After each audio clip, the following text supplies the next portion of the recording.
Hi guys, welcome to my channel Coded.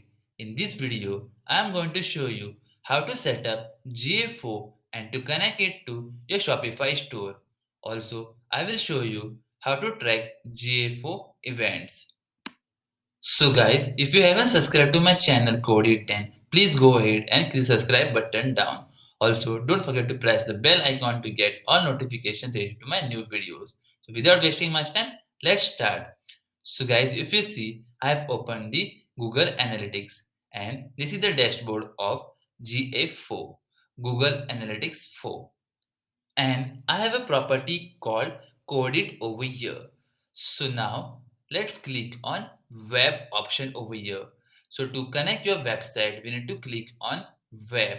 If you have Android app or iOS app, then you can select these options. But I'm going to set up my Shopify website. So I'll click on this web option over here. So click on this.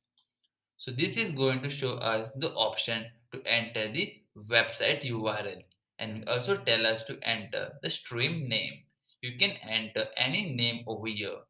And now let me enter the website address over here. And this is my stream name. So I'll enter the stream name as code 8. Then if you see, they have an option called enhanced measurement. So over here you can see some options like page views, scrolls, outbound clicks, and there are four more. File download, form interactions. So these are some of the events that are going to be tracked on the GA4. So now let me click on create stream. So this is going to create a stream for us and it will show us an option like these, like web stream details. Over here we can see the stream name. So this name we had given.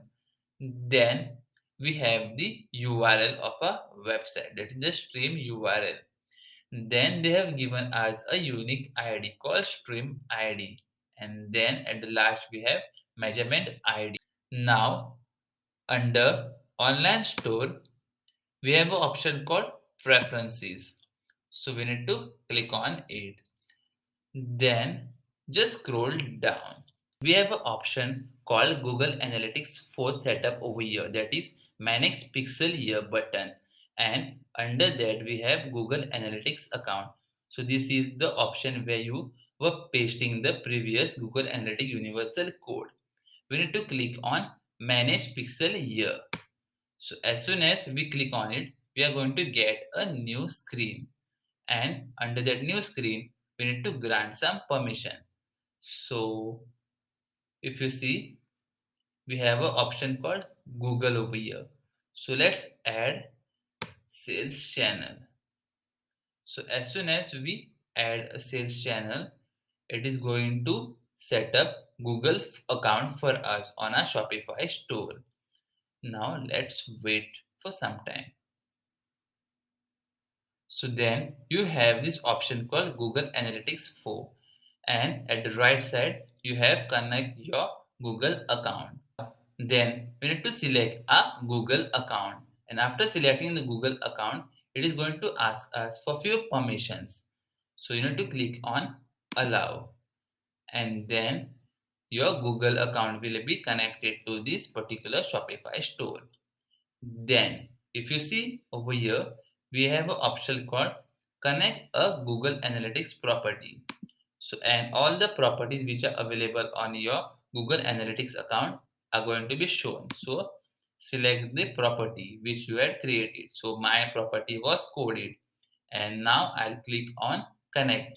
If you don't have a property created inside the Google Analytics account for GA4, then you need to click on this create option over here. So now I already have, so I'll click on the connect button. So this is going to set up the GA4 for us. So if you see, we have got a success message which says you have successfully set up Google Analytics 4 and your site data is being shared with Google Analytics. So whatever activities which are happening on the front end, like events, like page views, are getting tracked on the GA4. And we have an option called Google Merchant Center. So we don't need this because this is for the advertisement purpose. But now let's track and see whether the activities are getting tracked or not inside the GA4. So I'm going to open the front end of the website. So if you see, this is the front end of the website. So on home, under this particular option over here, you can see the one user. So this is the user which I have. Since I have opened the front end on the of the website, you can see the user as one, and it shows my location as India. And similar events will be shown on your GA4. Like you can go to reports, and over here you can configure a new report for yourself. So it shows us one user, it is from India, that is my user, and you're also going to see some new these particular details after few times as soon as new users will come on your website. So guys, in this video you have learned how to set up GA4 and how to connect GA4 on your Shopify store. That's all in this video. I hope this video was helpful to you in setting up GA4 on your Shopify store. To get more videos like this, please go ahead and subscribe button down. Also press the bell icon to get all notifications related to my new videos. Thank you.